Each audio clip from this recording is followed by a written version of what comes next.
Morning बच्चों। आज 12वीं के अर्थशास्त्र में हम देखेंगे समष्टि अर्थशास्त्र का महत्व। समष्टि अर्थशास्त्र मतलब संपूर्ण अर्थशास्त्र।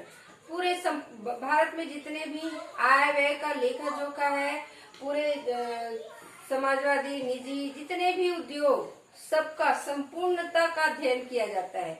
एक व्यक्ति के आय व्यय का, व्यक्ति के जो निजी व्यक्ति के जितने भी जरूरतें उनका नहीं, संपूर्ण भारत के जितने भी उद्योग, संपूर्ण आय, संपूर्ण व्यय, कुल आय, कुल मांग, इन सब का अध्ययन समष्टि अर्थशास्त्र में किया जाता है। किसी विशेष व्यक्ति के बारे में नहीं, जानकारी संपूर्णता का लिया जाता है।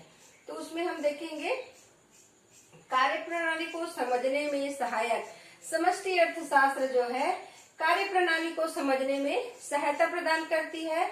इसमें संपूर्ण आय व्यय, कुल मांग, कुल पूर्ति, इन सबको ध्यान में रखते हुए देश की स्थिति कैसी है, इनका हम अध्ययन समष्टि अर्थशास्त्र के द्वारा देख सकते हैं। कि इसमें क्योंकि संपूर्णता का अध्ययन किया जाता है, हमारे देश में योजना आयोग का, आय का, व्यय का, संपूर्ण देश की स्थिति का अध्ययन होता है। तो उसके द्वारा हम कार्य प्रणाली को समझने में हमको आसानी होती है, क्योंकि यहाँ पर हम संपूर्णता को ध्यान में रखते हुए इसका अध्ययन करते हैं कि देश की स्थिति कैसी है। वैसे ही आर्थिक उतार चढ़ाव का भी पता चलता है, क्योंकि हम संपूर्ण अर्थव्यवस्था में आय व्यय का लेखा जोखा रखते हैं। संपूर्ण आयात निर्यात कैसे होता है, इन सब का, और व्यापार की स्थिति कैसी है, संपूर्ण उद्योग, उत्पादन, इन सब चीज का अध्ययन उसमें किया जाता है। तो आर्थिक उतार चढ़ाव की स्थिति हम उसमें देख सकते हैं, उसके अनुसार हम उत्पादन कर सकते हैं, व्यापार कर सकते हैं। वैसे ही तीसरा दिया है उचित मौद्रिक नीति। मौद्रिक नीति, मुद्रा की स्थिति कैसी है, हमारे देश में जो व्यक्ति के आय, जो राष्ट्रीय आय है, प्रति व्यक्ति आय है, उनको ध्यान में देखते हुए मुद्रा की स्थिति, मुद्रा का चलन किस स्थिति में है, मुद्रास्फीति, मुद्रा संकुचन, इन सब का ध्यान रखते हुए हम उसके उचित मौद्रिक नीति, उनका कीमत, इन सब का अध्ययन कर सकते हैं। और उसके बारे में अगर जानकारी है तो आगे का हम कदम उठा सकते हैं कि इसमें क्या करना है। आर्थिक नियोजन में सहायक, संपूर्ण देश जो है आर्थिक नियोजन की मदद से ही विकास कार्य करता है, विकास के पथ पर आगे बढ़ता है। वैसे ही हमारा देश भी है कि हम समष्टि अर्थशास्त्र से अनुमान लगाते हैं कि योजना की स्थिति कैसी है, कौन से क्षेत्र में किस चीज की अधिक आवश्यकता है, कहाँ हमको विकास की आवश्यकता है, कौन से उत्पादन कैसे हो रहा है, उद्योग को हमको विकास करना है क्या। तो इन सब चीजों का हम जायजा समष्टि अर्थशास्त्र से लेकर आर्थिक नियोजन में सहायता ले सकते हैं। पांचवा दिया है राष्ट्रीय आय का अध्ययन।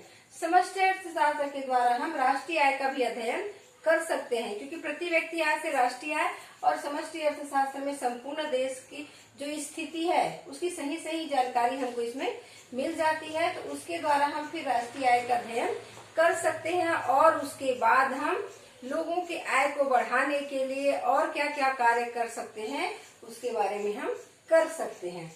अब देखते हैं समष्टि अर्थशास्त्र की सीमाएं, दायरा, उसके दायरे कौन कौन से कहाँ तक सीमित है। तो पहला, समूह की संरचना को महत्व न देना। समूह की संरचना को महत्व न देकर उसके आकार को महत्व दिया जाता है।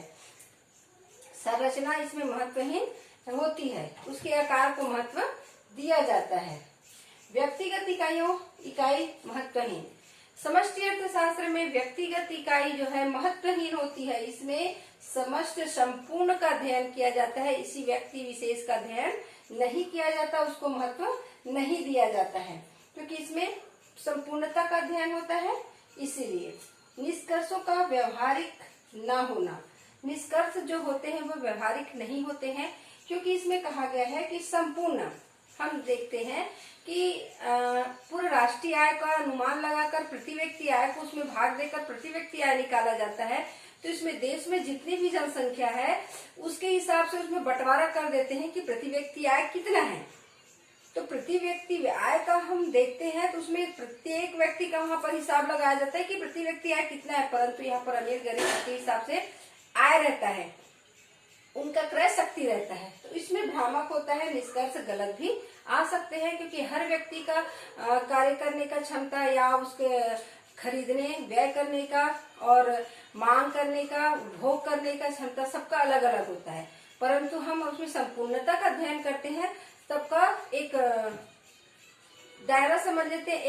एक जैसे राष्ट्रीय आय है, प्रति व्यक्ति आय है, राष्ट्रीय मांग प्रति व्यक्ति मांग है, राष्ट्रीय कीमत है प्रति व्यक्ति, तो ये सब में हम उसमें सिर्फ अनुमान लगा लेते हैं, और प्रत्येक का अगर हम अध्ययन करना चाहें तो प्रत्येक में अलग अलग हो जाता है, तो निष्कर्ष व्यवहारिक नहीं होता, कहीं कहीं पर गलत भी होता है, भ्रामक होता है। समूह की इकाइयां व्यक्तिगत इकाइयां का सही प्रतिनिधित्व नहीं कर सकती है। समूह की इकाइयां जो है व्यक्तिगत इकाइयों का सही प्रतिनिधित्व नहीं कर सकती है।